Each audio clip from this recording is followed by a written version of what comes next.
বিএনপির সাথে ওনার এমন এক কমিটমেন্ট ছিল, বা ওনার সাথে বিএনপির এমন এক কমিটমেন্ট ছিল, এটা স্পষ্ট যে খলিলুর রহমান ছিল লন্ডন কনস্পিরেসির প্রধান হোতা।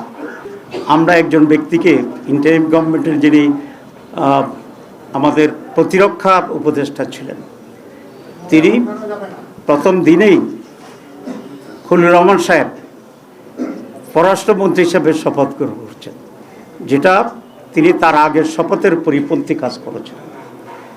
এখানে এটা স্পষ্ট যে খলিলুর রহমান ছিল লন্ডন কনস্পিরেসির প্রধান হোতা, এবং সেখান থেকে তিনি সরকারকে মোটিভেট করে, ষড়যন্ত্র করে বর্তমান যারা সরকারে আছেন তাদেরকে সুবিধা দেওয়ার জন্যই উনি অব্যাহতভাবে কাজ করেছিলেন, এবং তার সেই কাজের পুরস্কার হিসাবেই উনি পররাষ্ট্রমন্ত্রীর এই রিওয়ার্ডটা উনি পেয়েছেন।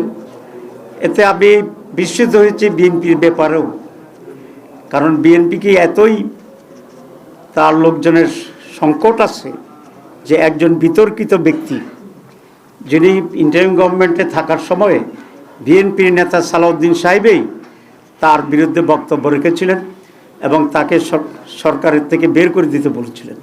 তো এই খারাপ লোকটা, যেটা বিএনপির দৃষ্টিতে তখন খারাপ ছিল, এবং সালাউদ্দিন সাহেবের বক্তব্যের পরে উনি বিএনপির সাথে নিশ্চয়ই গোপনে এমন এক কন্ট্যাক্টে গেছেন যে তারা বিএনপির স্বার্থ সংরক্ষণের জন্য উলঙ্গভাবে ভূমিকা নিয়েছেন, যে কারণে বিএনপির আস্থাভাজন হয়ে আবার তিনি বিএনপির মন্ত্রী হয়েছেন।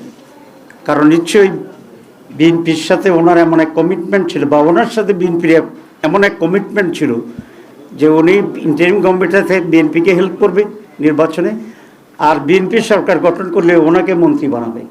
এই দুটাই কিন্তু ওই তাদের অবস্থান দিয়ে পরিষ্কার হয়। সুতরাং খলিলুর রহমান সাহেবকেও একইভাবে জিজ্ঞাসাবাদে আনা উচিত। এই সরকারের দালালি, জাতির সাথে বিদ্রোহ, এই সব কিছুর জন্যে এরা দায়ী। এত বড় আকাঙ্ক্ষা সুষ্ঠু নির্বাচনের জন্য এটা বন্ডুল করে দিয়েছে এই মীর জাফররা।